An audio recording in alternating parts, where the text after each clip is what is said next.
Jack's finger pointed toward the sky, and in the next instant, the bird he was pointing at was shredded into dust. Mike, the student beside him, asked in shock what had happened, but Jack didn't respond with the truth. He simply turned and walked towards the underground parking lot. Suddenly, Jack waved both hands, and the vehicles inexplicably started moving on their own. With a slight pull, a car rushed towards another vehicle. Then he lightly swiped a bank card's balance and instantly transformed into a billionaire. All of this left Mike stunned. At this moment, Jack began to take off his coat, and his arms abruptly turned into sharp weapons. After acquiring these superpowers, Jack became determined to seek revenge for Mike. The two confronted David, the school bully. Just as David was arrogantly forcing Mike to pay protection fees as usual, Jack unhesitatingly pushed Mike's hand away, unexpectedly angering David. David furiously grabbed Jack's collar, ready to strike. But in the next second, Jack swiftly seized David's hand and effortlessly pinned him to the ground, causing him to sweat profusely from the pain. Jack forced David to apologize to Mike, but David remained stubborn. At this point, Jack's finger pointed directly at David's head.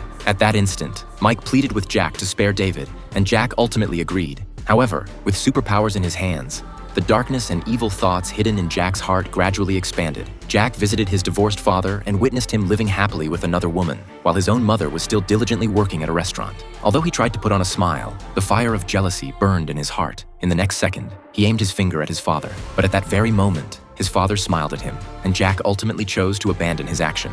On the way home, he grew increasingly irritated and barged into a stranger's house. Soon, the next day, there was news of a murder case. Jack, however, held a bag of money and handed it to Mike. Mike looked horrified and asked if the person was killed by Jack. Jack didn't deny it and silently admitted to everything. Mike's face instantly changed, and he decided to cut ties with Jack. But Jack was indifferent. For him, his mother's future was the most important thing. However, just as the two were returning, the police suddenly stopped Jack. They suspected Jack's involvement in the murder case and wanted to take him in for questioning. Feeling guilty, Jack quickly used his superpowers to escape the scene, instantly becoming a fugitive. Shortly after, the media's focus shifted to Jack's mother. The immense pressure eventually overwhelmed her, and she chose to take her own life. Upon learning the news, Jack was overcome with pain and decided to seek revenge.